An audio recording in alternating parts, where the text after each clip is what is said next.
దేవుని ఘనమైన నామానికి మహిమ కలుగును గాక. నేటి దిన వాక్య ధ్యానం కొరకు యెహెజ్కేలు గ్రంథం 23వ అధ్యాయం.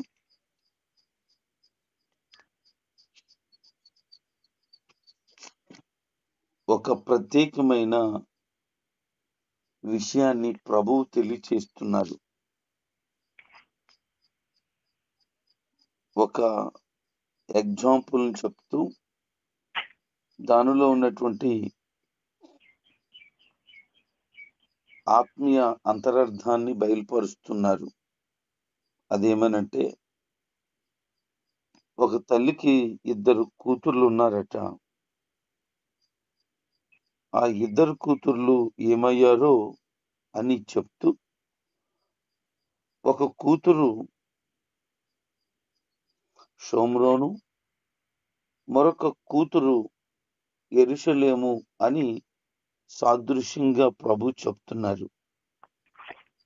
ఈ యొక్క షోమ్రోను, యెరూషలేము వాళ్ళు ఇద్దరికి ఈజిప్టు అనగా ఐగుప్తు తల్లిగా ఉంది అని వారు చేస్తున్న పనిని వివరిస్తున్నారు. ఆ 2 స్త్రీలు ఏం చేస్తున్నారట? వ్యభిచారం చేస్తున్నారట. ఆ యొక్క దారంట పోయిన వారిని, రౌతుల మీద వెళ్ళేవారిని, నాయకులుగా ఉన్నవారిని పిలిచి మరి వాళ్ళు పాపం చేస్తున్నారని ప్రభువే డైరెక్ట్గా ఈ 2 పట్టణాల గురించి చెప్తూ ఆ రెండిటికి కూడా పేర్లు పెట్టారు. పెద్దదానికి ఒహోలా అని, చిన్నదానికి ఒహోలీబా అని పేర్లు పెట్టారు. ఇశ్రాయేలు ఈజిప్టులో నుండి బయటకు రాకముందే వేశ్యగా తయారైపోయిందని, వారు దేవుని పట్ల నమ్మక ద్రోహం చేశారని, తమ ఆశను ఈజిప్టులో ఇలాంటి పనికి మాలిన వాటి మీద నిలబెట్టుకున్నారని ప్రభు చెప్తున్నారు. ఆత్మ సంబంధమైన విషయాల్లో నమ్మకంగా ఉండకపోవడాన్ని బట్టి దాన్ని వ్యభిచారంతో ప్రభువారు పోలుస్తున్నారు. చాలా చోట్ల ఈ మాటలు మనకి కనబడతాయి. ఈ అధ్యాయంలో ప్రధానంగా ఇతర దేశాల్లో సంధి చేసే ప్రయత్నాల మూలంగా దేవుని పట్ల నమ్మక ద్రోహం చేయడం, విగ్రహ పూజ గురించి రాయబడడం జరిగింది. ఈ ఇశ్రాయేల్లో 2 రాజ్యాలు కూడా చాలా సార్లు నిజ దేవుణ్ణి ఆరాధించకుండా, శక్తివంతమైనటువంటి దేవుణ్ణి పట్టించుకోకుండా ఇతర దేశాలు శక్తివంతమయ్యాయని వాటి సహాయము కోరి ఆ దేశాల యొక్క బలాన్ని మెచ్చుకొని వాటి విధానాలన్నీ అనుసరించటానికి ఇష్టపడ్డారు. ఆ దేశ దేవుళ్లను, విగ్రహాలను తమకు దేవుళ్ళుగా స్వీకరించాలని చూశారు. అదే పని వాళ్ళు చేశారు. అందుకే ప్రభు చెప్తున్నారు, మీరు ఒక వేశ్యలాగా, వ్యభిచారిలాగా ఉన్నారు అని ఈ 2 పట్టణాల గురించి చెప్పడం జరిగింది. ఒహేలా అంటే ఏంటంటే ఆమె సొంత గుడారం. ఒహోలేబా అంటే నా గుడారం ఆమెలో ఉంది. సమరయ రాజధానిగా గల ఉత్తర రాజ్యం యెరూషలేములోని దేవుని నివాస స్థలాన్ని నిరాకరించి ఆరాధన కోసం తన సొంత స్థలాన్ని నిర్మించుకుందట. అందుని బట్టి అది నా సొంత గుడారం అని మాటలు వస్తూ ఉన్నాయి. 1 రాజుల గ్రంథం 12వ అధ్యాయం 16 నుంచి 33 వరకు మనం చదివితే అక్కడి విషయాలు సుస్పష్టంగా మనకు కనబడతాయి. దేవుని నివాసం దక్షిణ రాజ్యంలోనే అంటే యెరూషలేములోనే ఉంది అనేది మనకు తెలుసు. ఈ యెరూషలేములో ఉన్నటువంటి దేవుని ఈ నివాసాన్ని వాళ్ళు అక్కడ ఉండడం ఇష్టం లేక ఆ నివాస స్థలాన్ని మరొక ప్రాంతానికి మార్చుకొని వారు ఇష్టం వచ్చినట్లు జీవించటానికై ప్రయత్నాలు చేస్తున్నారు. వారి యొక్క జీవితాలు ఎలాగున్నాయి అనంటే, ఐగుప్తు దేశం నుంచి వాళ్ళని ప్రభువారు కానానుకు నడిపించిన వందల సంవత్సరాలు గడుస్తున్న వాళ్ళ జీవితం మాత్రం ఏమాత్రం మార్పు లేదు. చాలా ఘోరమైన విషయం. ఐగుప్తులో ఎట్టి విధమైనటువంటి విగ్రహారాధన చేశారో, ఏ విధమైనటువంటి దేవుణ్ణి మరిచిన సంగతులు ఉన్నాయో, ఐగుప్తు నుంచి కనానుకు వచ్చిన ఇక్కడ కూడా ఇదే పరిస్థితి వారు కలిగి ఉన్నారు. మార్పు లేని జీవితమే. లోకంలో ఒక సామెత ఉంది, ఎలకతోక ఎంత ఉతికినా నలుపు నలిపే గాని అది తెలుపు రాబడదు అని. అలాగున కుక్కతోక వంకర దానికి కర్రగట్టి సంవత్సరం 2 సంవత్సరాలు అది పుట్టుక నుంచి చనిపోయే వరకు ఉంచినా చనిపోయిన తర్వాత తీస్తే మరలా దాని తోక వంకరగానే వస్తుంది. అంటే దాని బుద్ధి అంతే, దాని నైజం అంతే, దాని స్వభావం అంతే, మార్పు లేదు.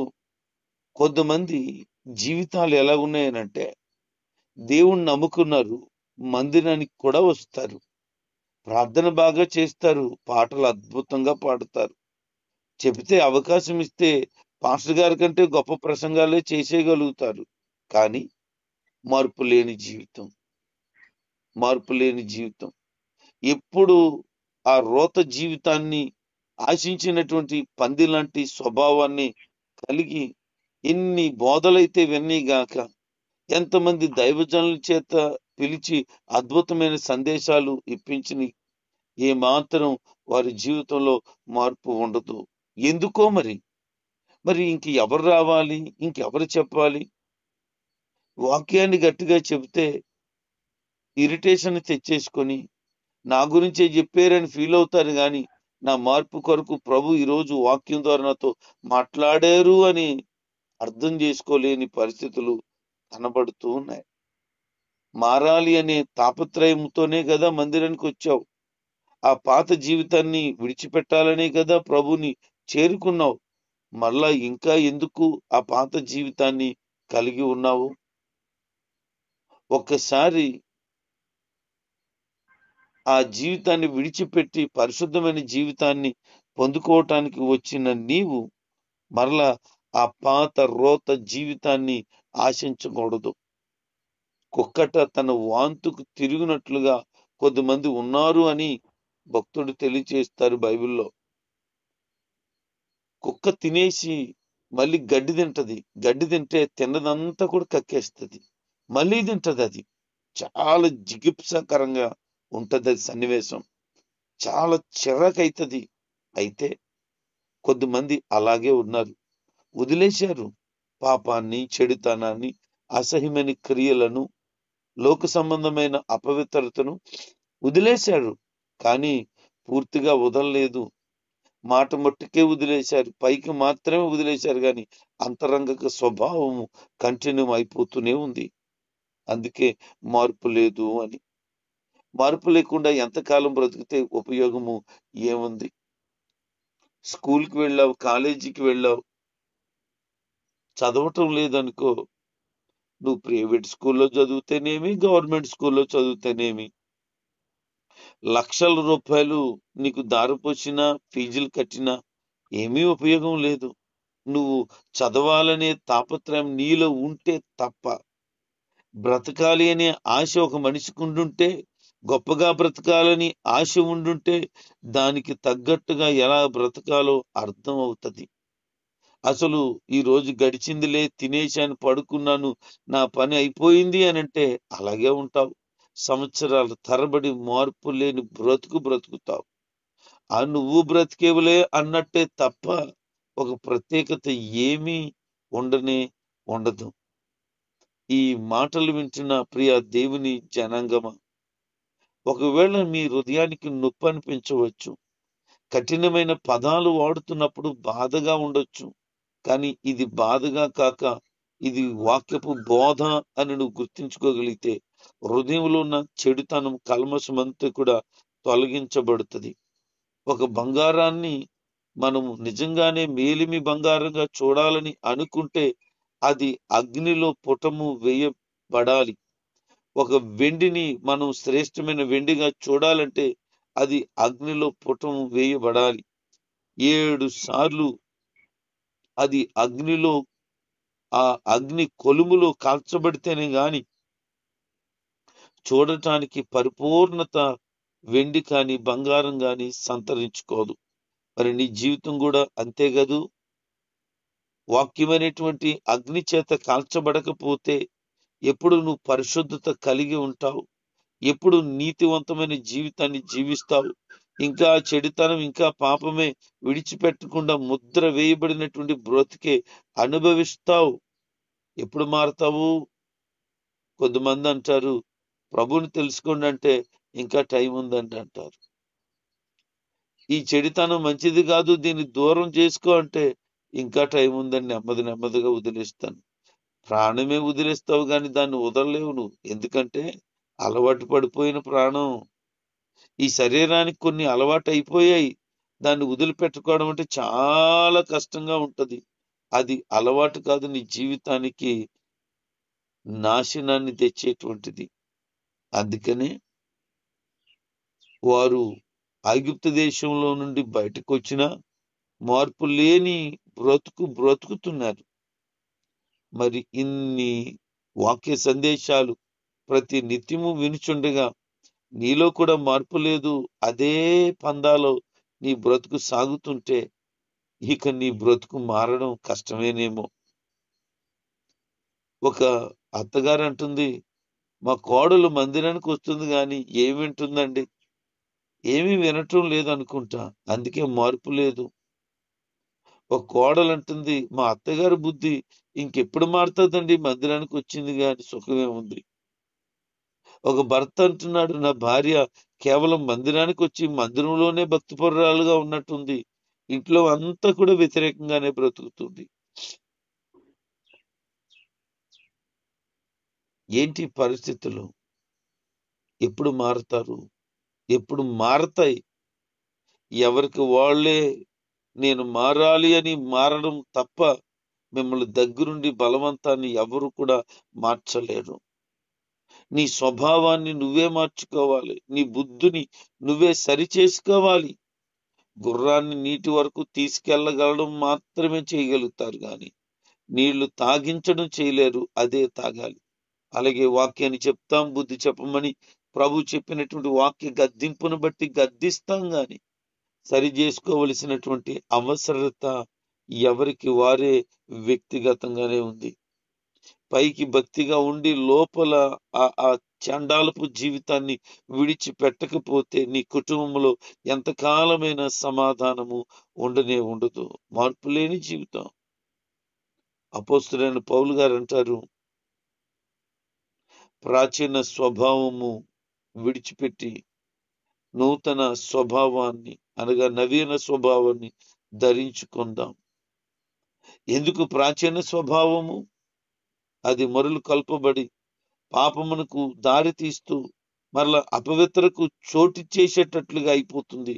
కనుక జీవితాన్ని విడిచిపెట్టి నూతన స్వభావాన్ని ధరించుకుందాం, క్రీస్తును పోలిన జీవితాన్ని కలిగి ఉందాం అని చెప్తారు.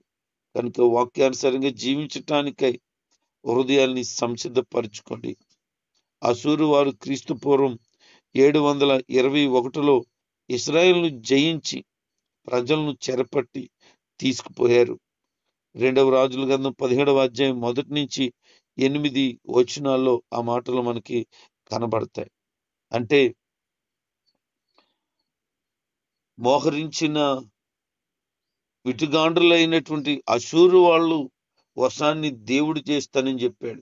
ఎందుకు వాళ్ళు వశం చేస్తున్నాడు అని అంటే మార్పు లేని జీవితం గనుక అశూరు వారు తీసుకెళ్లి వారిని బాగా బాధ పెడితే వారిని కఠినంగా చూస్తే అప్పుడైనా మార్పు వస్తుందని దేవుడు వారి దగ్గరికి పంపిస్తున్నాడు. కానీ వాళ్ళు అలవాటు పడిపోయిన ప్రాణం కదూ. బైబిల్ గ్రంథంలో ఒక ఆమె ఉంది. ఆమెను దైవజనుడితో దేవుడు చెప్పారు, నువ్వు వెళ్ళి పెళ్లి చేసుకో అని. వెళ్ళి పెళ్లి చేసుకున్నారు. పెళ్లి చేసుకున్న తర్వాత ఒక బిడ్డను కన్నదట. కన్న తర్వాత ఆమె మరలా పరాయి పురుషుడితో ఉండడం ప్రారంభించింది. ప్రభు చెప్పారు, వెళ్ళి ఆమెను తీసుకురా అన్నాడు. పరాయి పురుషుడితో ఉన్న ఆమెను తీసుకొని వచ్చారు. మరలా ఇంకొక బిడ్డను కన్నది. కన్న తర్వాత మరలా పోయింది ఆవిడ. మరలా పోతే ప్రభు చెప్తున్నాడు, వెళ్ళు మరలా తీసుకురా అని. మళ్ళీ వెళ్ళి ప్రేమగా మాట్లాడి ఆమెను మరలా తీసుకొచ్చి ఇంటి దగ్గర పెట్టారు. ఇప్పుడు ప్రభు ఏం చెప్పాలనుకుంటున్నారు అనంటే, ఎన్నిసార్లు తన భర్తను విడిచిపెట్టి బయటికి పోయినా, వేశ్య అయి వ్యభిచారి అయి ఇతరులతో సహవాసాన్ని కలిగి ఉన్నా, మరలా హక్కుని చేర్చుకున్నటువంటి ఒక ప్రవక్తగా దేవుని సేవకుడిగా ఉన్న ఆ వ్యక్తి ఇతరులకు మాదిరిగా ఉన్నాడు అని ప్రభు చెప్పారు. ఆ భక్తుడే హోషేయ. ఎంత బాధాకరం చూడండి. భర్త పరాయోడితో, భార్య పరాయోడితో పోతే మరలా తీసుకురావడం అనేది ఎంత కష్టమైన పని. అయినా చేయమన్నారు ప్రభు, అయినా చేశాడు కూడాను. ఎందుకు అంటే నా ప్రజలు అలాగున పలుమార్లు లోకానికి వెళ్ళిపోతున్నారు, లోక సంబంధమైన వాటిని అనుసరిస్తున్నారు కనుక మరలా నా దగ్గరికి రావాలని నేను కోరుకుంటున్నాను అన్నారు. ఎంత గొప్ప మాదిరి కలిగిన దావీదు, ఎంత గొప్ప మార్గాన్ని చూపిస్తున్న దేవుడు.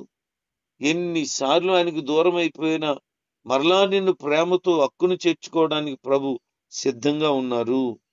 నిన్ను కొట్టో, బాధించో, ఇబ్బంది పెట్టో, ఏదో విధంగా నచ్చజెప్పి బ్రతిమలాడి బామాలి మరలా ఆయన దగ్గర రమ్మంటున్నారు. ఎందుకంటే లోకంలో గనుక నువ్వు చిక్కడిపోయి ఉండుంటే నశించిపోతావు. నువ్వు నశించిపోవడం ఆయనకి ఏమాత్రం ఇష్టం లేదు.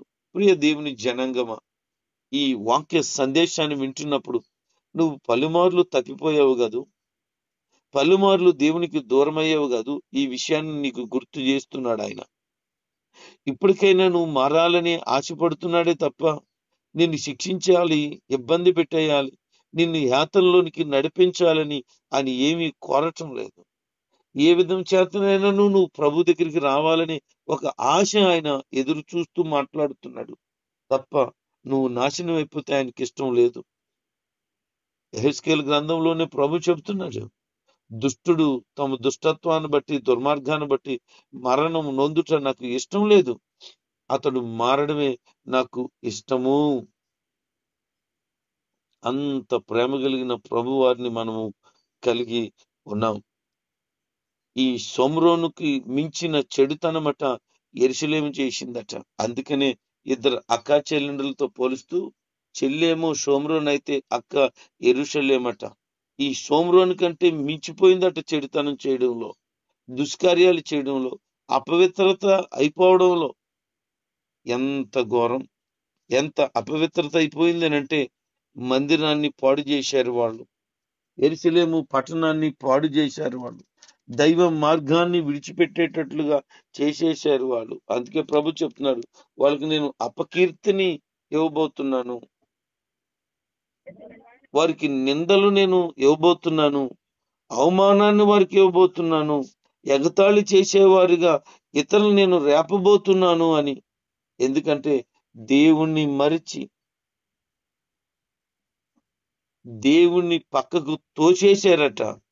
చేసిన పనిని బట్టి దేవునికి బాధ కలుగుతూ ఉంది.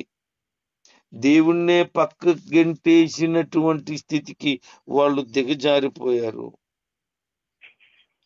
దేవుని పరిశుద్ధ స్థలాన్ని అపవిత్రపరిచి దేవుడు నిర్ణయించినటువంటి ఆ నియమిక దినాలను వాళ్ళు సామాన్యమైన దినాలుగానే ఎంచి తాము విగ్రహాలను పెట్టుకొని పిల్లల్ని చంపేసేటువంటి పరిస్థితులకి వాళ్ళు వెళ్ళిపోయి ఆయన పరిశుద్ధ ఆలయములో చేరిపోయి ఆ ఆలయం అంతా కూడా అపవిత్రపరిచి మందిరంలోనే వారు అలాగ పాడు పనులు చేయటానికి ఇష్టపడిపోయారు. అందుకనే ప్రభు వాళ్ళని బట్టి బాధపడుతున్నాడు. వారట చెకిలించే వాళ్ళు గాను, కళ్ళుకు కాటుక పెట్టుకుని ఆభరణాలు ధరించుకొని పనికిమాలిన కార్యాలు చేసేవారుగాను ఉన్నారు అని చెబుతూ వారి గురించి మాట్లాడుతూ ఉన్నారు. వారికి మార్పు రావాలని నేను ఆలోచన కలిగి ఉన్నాను అని ప్రభు చెప్తున్నాడు. ఈరోజు నీవు దేవుని మార్గంలో సాగుతూ ఆయనకి నమ్మకమైన బిడ్డగా ఉండకపోతే ఏదో ఒక దినాన్న నీకు శిక్ష రాక తప్పదు. నువ్వు చేసిన కార్యాలకు, నువ్వు చేసిన క్రియలకు శిక్ష భరించవలసి వస్తుంది. అందుకనే మార్పు నొంది దేవుని మార్గంలో నడువు. నీ చెడుతనాన్ని, నీ పాపాన్ని విడిచిపెట్టు. నీకు రావలసిన శిక్ష నుండి తప్పించబడతావు. ఈ 2 పట్టణాల యొక్క జీవిత ముగింపు ప్రభు చెప్తున్నాడు, నేను ఖచ్చితంగా శిక్షించబోతున్నాను. ఎందుకంటే అనేక పర్యాయాలు వాళ్ళకి చెప్పినా వాళ్ళు నా మాట వినలేదు అని. ఒకవేళ వాళ్ళకి చెప్పిన మాట నీకు చెప్తున్నాడు. వాళ్ళు వినకపోతే పోయారు, కనీసం నీవైనా వింటే ఆ శిక్ష రాక దైవ ప్రేమను పొందుకుంటావు. అటు విధంగా దైవ ప్రేమలో ఉండాలని, ఆయన కృపకు పాత్రురాలుగా బ్రతుకుతూ దైవ నిర్ణయం ప్రకారంగా నీ జీవితం బాగుండాలని మనసారా కోరుకుంటున్నాను. దేవుడి మాటలు దీవించునుగాక. ఆమేన్.